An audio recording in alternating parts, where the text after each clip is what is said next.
Welcome to another episode of Healthcare Connections podcast, powered by Healthcare Compliance Pros. I am your host, Jeremy Wynn. Our purpose for this podcast is to introduce you to key topics and experts in the healthcare industry to ensure you have what you need to successfully manage your practice. Please subscribe and follow us on our social media channels to make sure you don't miss any new episodes. If you have recommendations for guests or topics for this podcast, email me at jwin@hcp.md. With that, enjoy this episode of the Healthcare Connections podcast. Hello and welcome to another episode of the Healthcare Connections podcast. I am your host, Jeremy Wynn, the Director of Sales here at Healthcare Compliance Pros. Really excited to introduce everybody to a new contact and friend of mine. We met recently at a conference, but this is Lars Helgeson. He is the founder and CEO at Volibrite. Welcome, Lars, to the show. Thank you so much for having me, Jeremy. It's great to see you again. Yeah, great to see you as well. I'd love, you've got a cool story even beyond Volibrite, and you can decide how much of that to tell, but go ahead and introduce the audience a little bit more to your background, history, and journey. Sure. So I've been working in CRM for the last 25 years, customer relationship management. I have a company called Green Rope that we've been doing that for a long time. And one of the things that's always kind of been in the back of my mind was how can we apply our technology to healthcare in a way that's beneficial to just the healthcare system in general? Because everyone talks about how broken healthcare is. And is there something that we could do to make it better? Mm-hmm. And so I settled on the idea of using our platform for patient education and automating that in a way that allows patients to get access to information that they normally wouldn't be able to get, or is normally just not given to them by their providers. And can we have curated, personalized content sent to patients for all the different kinds of things that they go through? And the original inspiration came from my mom. She was diagnosed with leukemia and given 6 months to live, and unfortunately, it was only about 6 weeks. But in the process of her diagnosis and then subsequent discharge, they gave her a piece of paper and told her to go home and figure it out. And to me, it seemed like that was just inhumane. And fortunately, my sisters and I helped her through her end of life. But I thought the whole process, I kept thinking about how many people go through, and that's a very extreme case, obviously, end of life care. But how many people go through that and they don't have family around them? And they're supposed to navigate something that's that difficult for their end of life on their own. Yeah. But even things that aren't as extreme as that, when you go in for a procedure and you walk out the door of the doctor's office and you have a piece of paper in hand, and you'll be lucky if you get a call. And we can do better. And I think that there's so much more that we can do to help patients in their recovery and it benefits the practice too. But the idea is to arm people with information so that they feel like they can take better charge of their health and be better advocates for themselves and have healthier outcomes. Love that. And thank you for sharing a little glimpse, and sorry to hear that. Of course, it's never easy losing anybody close to us, but to love that you're taking that as inspiration to make things better. That's always amazing to see when people do that. So you touched a little bit, kind of the overarching thing of Volibrite. Talk to us about, when you're talking about delivering education, what are the different ways that you're doing that with Volibrite? What are the different methods of delivering that? I think that'd be a good place maybe to start here with helping people understand. The idea is you got to make things easy, right? It's got to be something that if you're going to put something on the practice to do, it has to be something easy to be done, to be done. And the start of this has to be done by the healthcare provider, right? We want to have the healthcare provider be the one that says this is the relevant information that you need leading up to and then after your procedure, whatever that is, and whether you're talking about like a med spa treatment that's relatively, maybe not too invasive. Yeah. You're getting a hydrofacial or whatever, like something like that. But some of those are pretty extreme. If you're getting ablative laser treatments or chemical peels, some of those where if you don't follow your instructions, really bad things can happen to your skin. Yeah. So what we want to do is make it so that whether it's a practice like a med spa or a plastic surgery practice, or now we're doing some work in transplant, organ transplant, that patients know what to expect leading up to it so that they're making the right choices for themselves, making sure that, and sort of the obvious thing is, when you're going in for a procedure with anesthesia, you don't want to eat or drink too close to that time. So, that's a simple example, but even things like in aftercare, after you have a chemical peel, don't go out in the sun. Yeah. Wait a few days until you put makeup on, things like that. So information like that, that a patient needs to be able to show up on time and be there for their and prepared for their procedure, and then afterwards to take care of themselves. All of those things have to be done in an easy way. So what we do is we use text messaging, and which there is consent required ahead of time, Yeah. because texting is not encrypted, right? It's not a But the idea is that people want to learn from their providers. They want to be contacted in a way that's really easy. So rather than asking them to download another app that they're going to lose or not, forget to log into or whatever, we want to be proactive and send them messages in a format, in a medium where they're going to easily be able to retrieve it. So rather than and we also want to do it in small pieces, because giving someone a huge dump of information right when they're leaving the doctor's office is not going to have them remember Yeah. all the things that they need to know. And so we walk them through the process. So you get a text every day, depending on the procedure and how invasive it is. You might get a text every day for the first week, and then we'll back off, and every few days or whatever as you go through. And so you're getting this information right on time. And we also personalize it by comorbidity. So your recovery is going to be different depending on what other comorbidities you have. If someone's a diabetic, they generally heal a little bit slower. If they're immunocompromised, they have to be a lot more diligent about watching for signs of infection. Yeah. So things like that remind them to look for do these special things. It might affect the timing of the messaging. So that personalization it's very different than what we're used to seeing, because usually you walk out of a doctor's office, if you even get the piece of paper, if you even read the piece of paper and don't lose it, that if there's going to be something special for you, they might highlight certain things and cross certain things Yep. out, and then and so you've got all this information given to you, and how do you process all of that when you're under so much stress? And so from a patient's perspective, we want to give them the information in a way that they're going to be able to really absorb it.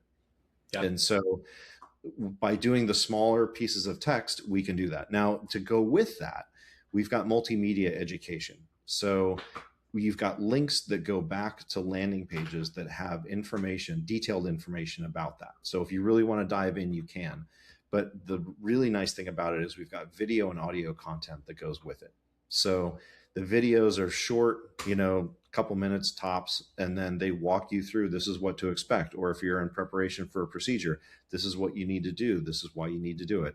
So that if someone only has a couple minutes, they can absorb it. They can watch it anytime. And then we've got the audio component. So, if you're driving or you're cooking and you want to listen to it as you're doing those things, you can have it just playing in the background and just listen to. So having all of those methods of communication, because everyone learns a little bit differently, Right. helps for the absorption of that information. And the last part of that is what goes along with the texting, that link back to that landing page. Also, we send out links to information, to surveys. And so there's two parts to that. One is a teach back, so that if you ask someone, if you give them information and you say, are you doing this? Do you experience this? What, the kinds of things that make them take a more participatory role in their education, they're going to learn it better. Yeah. So we're asking them to fill out surveys about the information we provided to make sure that they're absorbing it. And then the other part of that is a healthcare check. So that if someone gets a message with a survey that asks, how are you doing? And they say, I'm really worried about this, something that could potentially be an infection, Yep. then that triggers the practice to reach out proactively, because then if there's a question, at least you have someone having a conversation. Modern times, people just aren't as proactive about reaching out when things don't seem right. Yep. And so we want to make it easy for them to do that. I love that. Just listening to all the different things you thought of. My mind went to two key things, which is one, patient safety and the elements of patient safety tied into this, but also patient experience. Like you hear everywhere in healthcare, the importance of patient safety and patient experience, and the way that you're approaching that really does seem to hit both of those things. So maybe with the patient experience side of things, what are you finding, this tool helping? Think about a med spa or a dental office where experience is so critical, because it's maybe a little bit easier to go to a different med spa, a little bit easier to go find a new dentist, for example. But how are you seeing the experience side of this really help the practices? I think there's sort of the surface level of experience, where you feel good. When you get a text message, you feel good that you've got someone actually sending you a message asking about your health and well-being. You Yeah. feel good when you have someone that actually cares enough to say, "Hey, you're going to be here in a couple days. Here's a video that explains what you're coming here for." And so on a very surface level, I think there's clear benefit to that because everyone wants to feel good, everyone wants to feel supported by that. On a deeper level, real anxiety and depression and mental health issues are connected very, very strongly to medical procedures. Hmm. There was a survey that came out a little while ago that talked about the percentage of people who experience severe anxiety or depression around procedures. Now, it's a blanket thing, right? So you're going to have a lot more with more invasive procedures and more procedures that affect your appearance. Yeah. Uh, but the overall rate is about 22% of patients who experience what they report as severe anxiety or depression around having a procedure done.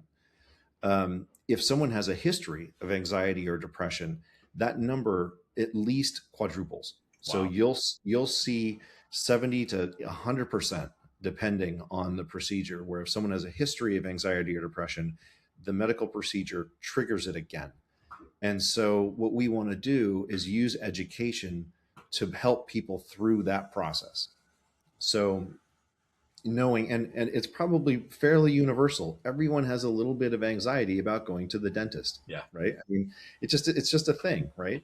So if you have a tool that through education you can help someone feel better about that, then and reduce their anxiety. And so what we've shown in the use of our platform, which matches what other studies show, when you are more educated and proactive about helping people through that process, we see a 40% reduction in severe anxiety and depression Wow. just from using our tool. So, and that all ties back to the patient experience, Yeah. right? Because we're all, even if it's not severe and debilitating anxiety or depression, we all have anxiety about going for procedures, especially if anesthesia is involved. Hmm. There's so much that goes through our heads, and that leads into why education has to be done this way, because we've always gone, I mean, we've all experienced this. I've had a couple of knee surgeries, and you wake up, you're groggy, the person who's with you, may or may not remember everything. Yep. you know we're stressed out, we're groggy, we're drugged, and trying to remember all the things, and they're trying to remember all the things. All you get is this big piece of paper which may or not make it home. And so there's we want to replace that with an experience, like you said, the patient experience that makes people feel cared for, valued, and take some agency in their own healthcare in a way that they can actually do it themselves. They don't, because the other risk is that a lot of times when we don't really know what to do or what to expect, the first thing that people do is jump on Google or they'll jump on AI. Yep. And every study will tell you that the moment you let people do their own research on their own healthcare, They, things go haywire. they, And they start panicking. That anxiety level goes up a little bit. right, right. Yeah, I mean, because it's, oh, I've got a little bruise here. Is this okay? No, you had cancer. Like, those are the kinds of things that will happen from doing Google search or Yeah. using AI, because they're not curated sources. And that's what we want to do, is provide that curated information to the patient.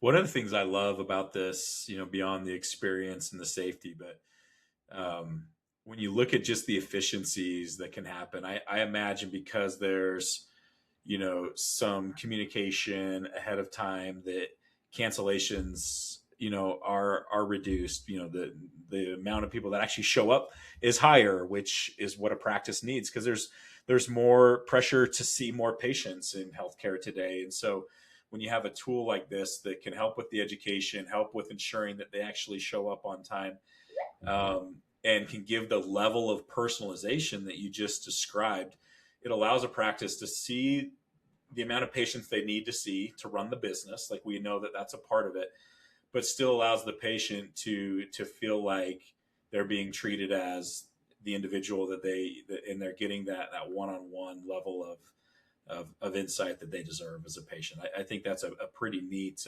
complementary effect of your tool. That's a huge thing. A lot of loss in operations is kind of hard to track.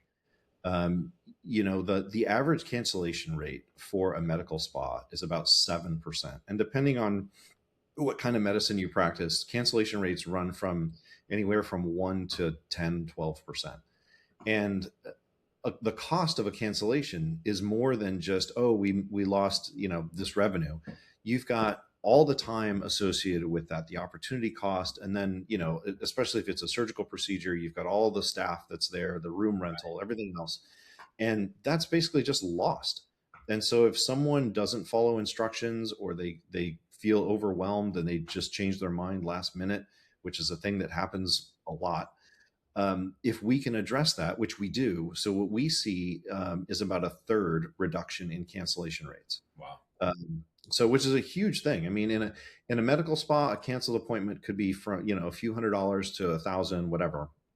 In a surgery practice, it could be over $10,000-$20,000, and in some big like what we're seeing in transplant, the cancellation cost is well over $50,000.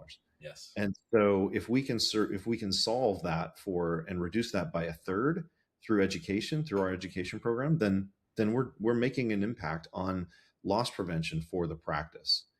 And so I think that's a big part of efficiency, because the other part of that is that the education process itself is often very time intensive for people. If you talk to a surgeon or a doctor that's practicing, they'll say that if they have a conversation with a patient, they're happy if they walk away remembering 10% of what they tell them. Yeah. Right. Yeah. And so they spent a whole hour talking to this patient in the hopes that they remember 10% of what they tell them. Yeah. And when you're able to supplement that with our education program, what we see is we're able to save about 45 minutes per day per provider. So, wow. And the reason for that is partially they don't have to spend as much time explaining the same basic things over and over again, but the practice itself doesn't get as many calls back. And so we see about a 40% reduction in calls back to the practice and a 90% reduction in after hours calls to the practice. So again, educated patients, well-educated patients, and I don't mean like I gave them a piece of paper, but actually well-educated patients, when they internalize and they learn, it has an immediate impact on the overall efficiency of the practice. Love that. Last question as we come up upon time, but we are a compliance company. And so I know we talked about this, but I think it's an interesting point to bring up. But when it comes to ADA requirements and the civil rights, requirements, around patient education, what are some ways you're addressing some of the needs to meet those requirements? Yeah, the two big ones in ADA are vision and hearing impairments, right? So if someone is low vision and they can't see the patient instructions, that presents a problem to the practice if they can't provide those. And so the easiest question I ask is, what happens if a lawyer walks into your practice and says, show me your patient instructions in Braille, right? And then we don't have them. Yeah. 99% of the practices will say, we never thought about that, or we don't have that. Think about it. Yeah. Right. And even if it's not Braille, if someone has low vision and they need extra large text, do you have that? And then if someone comes in and they're hard of hearing or deaf, what do you do? So all of those are required by ADA to be able to support those kinds of patients. And the Civil Rights Act requires, Title VI requires you to be able to provide that information in their language. which is why when you go to a hospital, they'll have translators available, or now they have iPads where you can get on and live have a translator with Yep. you. A smaller practice may not have that capability, but our ability to personalize that information to them in the language that they need is a big one. So we offer that. And then the other part is all of our content is ADA compliant. So you can make the text big, high contrast.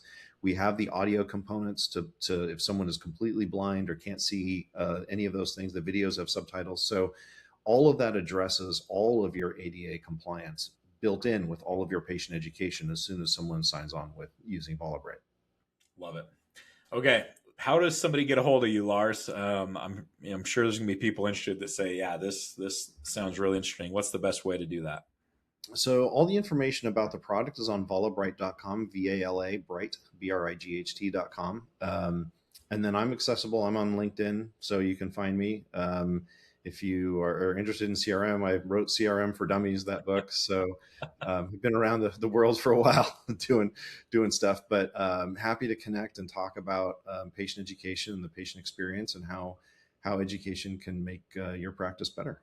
Love it. Thank you so much for coming on. I love the product and what you're doing. You're serving a need, and again, it's an area that is a really hard one to solve for a lot of practice, particularly small ones, and that's why I love it and wanted to have you on. So thank you so much. Yeah, thanks again for having me. All right, take care.